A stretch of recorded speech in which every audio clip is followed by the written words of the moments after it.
किसान भाइयों, आज जो बताऊंगा उसके बाद आपके फसलों में एक भी थ्रिप्स नहीं लगेगा। और अगर ऑलरेडी थ्रिप्स लग चुका है तो जैसा मैं बताऊंगा अगर वैसा आप करते हैं तो आपके फसलों में एक भी थ्रिप्स नहीं बचेगा। घंटों में आपको थ्रिप्स से पूरी तरह छुटकारा मिलेगा। इसीलिए ध्यान से सुनिए और सीखिए कैसे अपने फसलों को थ्रिप्स से बचा के रखना है।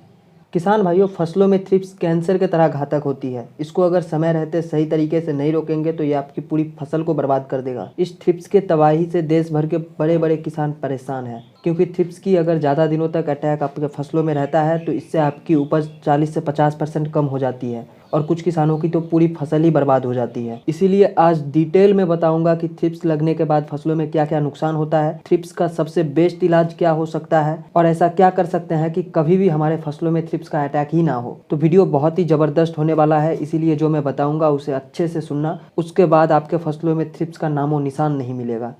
किसान भाइयों, थ्रिप्स एक प्रकार के सकिंग पेस्ट होती है, यानी रस चूसक कीट। और ये सिर्फ कीट नहीं होती है, ये होती है आपके फसलों में वायरस का तबाही आने के पहले की शांति, जिससे आपके फसलों को तरह तरह का नुकसान होता है। जैसे थ्रिप्स के अटैक होने के बाद पौधे की ग्रोथ अचानक से रुक जाती है, यानी वेजिटेटिव ग्रोथ जो कि जरूरी होती है वो अच्छे से हो नहीं पाती है, जिससे पौधे की रिप्रोडक्टिव ग्रोथ में कमी आती है और आपको उपज कम मिलता है। इसके अलावा थ्रिप्स के अटैक के बाद पत्ते ऊपर की तरफ मुड़ने लगते हैं, जैसे अभी देख रहे हैं आप। इस तरह से पत्ते जो है ऊपर की तरफ मुड़ने लगते हैं। इससे फोटोसिंथेसिस में प्रॉब्लम होती है, जिससे पौधे कमजोर हो जाती है और थ्रिप्स पौधों के नई डालियों की विकास भी रोक देती है। इसके अलावा थ्रिप्स फ्लावरिंग को भी बुरी तरह से रोकता है और जो फ्लावर आ भी गए वो टिकते नहीं, फ्रूट नहीं बन पाते। और गलती से अगर फ्रूट बन भी गया तो फ्रूट की अच्छे से साइज डेवलप नहीं हो पाती है, फ्रूट टेढ़े बेढ़े हो जाते हैं, फ्रूट पे दाग धब्बे हो जाते हैं, जिससे आपको बाजार में सही कीमत नहीं मिल पाती है। और इतने में थ्रिप्स रुकता नहीं, यह आपके फसलों में तरह तरह का वायरस भी फैलाता है, जो आपके पौधों के लिए बहुत ही घातक साबित होता है। इसीलिए जब भी फसलों में थ्रिप्स का अटैक हो तो जितना जल्दी हो सके थ्रिप्स का इलाज करना चाहिए। और इसीलिए जो मैं बताऊंगा उसे अगर आप सही से फॉलो करेंगे तो आपके फसलों में एक भी थ्रिप्स नहीं बचेगा। लेकिन उससे पहले मैं आपसे कहना चाहूँगा कि अगर आपके फसलों में अभी तक थ्रिप्स का अटैक नहीं हुआ है तो शुरुआत से ही ध्यान रखिए अपने फसलों का। ऐसा नहीं कि जब होगा तब देखा जाएगा। इसीलिए शुरुआत से ही यानी प्रिवेंटिव में ही आपको 10 से 15,000 ppm वाला नीम ऑयल का प्रयोग करते रहना चाहिए। 10 से 12 दिन के अंतराल। नीम ऑयल की जगह आप कोई अच्छा सा कीटनाशक भी इस्तेमाल कर सकते हैं जिसमें फाइटोटॉनिक एक्शन भी हो, जिससे आपके पौधे हरे भरे रहेंगे और स्वस्थ रहेंगे और थ्रिप्स के अटैक से भी बचा रहेगा। इसके अलावा आपको ट्रैप भी लगाना चाहिए जो आता है blue sticky trap, yellow sticky trap.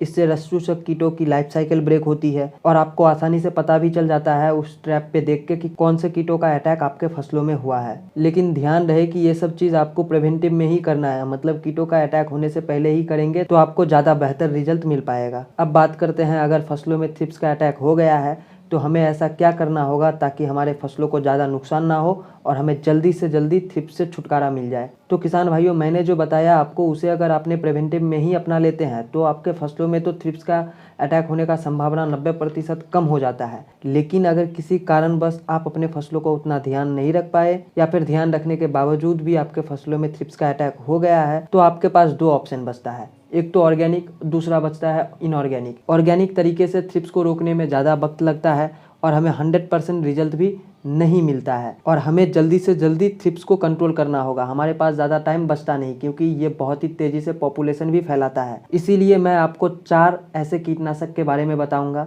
जो ऑर्गेनिक तो नहीं है लेकिन थ्रिप्स को तुरंत कंट्रोल कर लेता है। लेकिन इसका 100% रिजल्ट आपको तभी मिलेगा जब आप इसका सही तरीके से इस्तेमाल करेंगे, इसका सही तरीके से कॉम्बिनेशन करेंगे। इसीलिए ध्यान से सुनिएगा जो मैं बताऊंगा और जैसे जैसे मैं बताऊंगा वैसे वैसे करने की कोशिश करिएगा। तो सबसे पहले आपको अपनी प्लॉट में जानी है, यानी ज़मीन में जानी है, और फिर जो पौधे थ्रिप्स के वजह से बहुत ज़्यादा अफेक्टेड हो उन पौधों को ज़मीन से निकाल दीजिएगा। और अगर किसी पौधे में थोड़ा बहुत थ्रिप्स का अटैक हुआ है तो ज़्यादा दिक्कत वाली बात नहीं है। अब आता है फाइनल स्टेज, कीटनाशक का प्रयोग। जो कीटनाशक मैं आपको बताऊंगा, अगर वो कीटनाशक आपको आपकी नज़दीकी दुकानों में ना मिले तो आप उसी सेम टेक्निकल का कोई अच्छा ब्रांड वाला दवाई कीन के अपने फसलों में प्रयोग कर सकते हैं। तो इस लिस्ट के पहले नंबर पे जो कीटनाशक है उसके बारे में बताने से पहले आपसे कहना चाहूँगा कि अगर जानकारी अच्छी लगे तो वीडियो को ज़रूर लाइक कीजिए और चैनल पे पहली बार आए हैं तो चैनल को सब्सक्राइब करके बगल वाली बेल की घंटी भी दबा लीजिए ताकि ऐसे ही खेती से जुड़ी वीडियोज़ आपको मिलती रहे। तो पहले नंबर पर जो कीटनाशक है वो है डेलीगेट और बायर का रीजेंट। इन दोनों कीटनाशक को एक साथ कॉम्बिनेशन करके अपने फसलों में देना है। डेलीगेट का जो टेक्निकल है स्पाइनोटोरम 11.7%, ये आपको टाटा की समिट में भी मिल जाएगा, तो आप उसका भी इस्तेमाल कर सकते हैं। और बायर के रीजेंट में जो टेक्निकल आता है वो है फिप्रोनिल 5%। तो आपको स्पाइनोटोरम यानी डेलीगेट या समिट की डोज लेनी है 1 लीटर पानी में 1.5 ml। और बायर का जो रीजेंट है जिसमें फिप्रोनिल 5% आता है, इसका आपको डोज लेना है 2 ml। तो इन दोनों का कॉम्बिनेशन करके आप स्प्रे करें, आपको बहुत ज़्यादा अच्छा रिजल्ट मिलेगा। और दूसरे नंबर पे जो कीटनाशक है वो है पुलिस, घरदा केमिकल का पुलिस कीटनाशक। इसमें आपको टेक्निकल मिलेगा फिप्रोनिल 40% और इमिडाक्लोप्रिड 40% WG में। और इसका डोज आपको 1.5 ग्राम प्रति लीटर पानी में लेना है। इसके साथ आप डेलीगेट या समिट का कॉम्बिनेशन कर सकते हैं। डेलीगेट या समिट का कॉम्बिनेशन अगर इसके साथ करेंगे तो 1.5 ml आपको डोज रखना है। तो इस तरह से कॉम्बिनेशन कर करके आपको स्प्रे करना होगा। और ये सारे स्प्रे आपको 10 से 12 दिन बाद करना होगा। और ध्यान रहे कि शाम के टाइम ही स्प्रे करें, ज़्यादा धूप में स्प्रे ना करें। अब तीसरे नंबर पे जो कीटनाशक है वो है फ्लोएक्सामेटामाइड 10% EC। इसका आपको डोज लेना है 1.5 ml प्रति 1 लीटर पानी में। ये टेक्निकल वाला दवाई आपको गोदरेज की ग्रासिया कीटनाशक में मिलेगा और इंसेक्टिसाइड इंडिया लिमिटेड के सिन्वा इंसेक्टिसाइड में मिलेगा।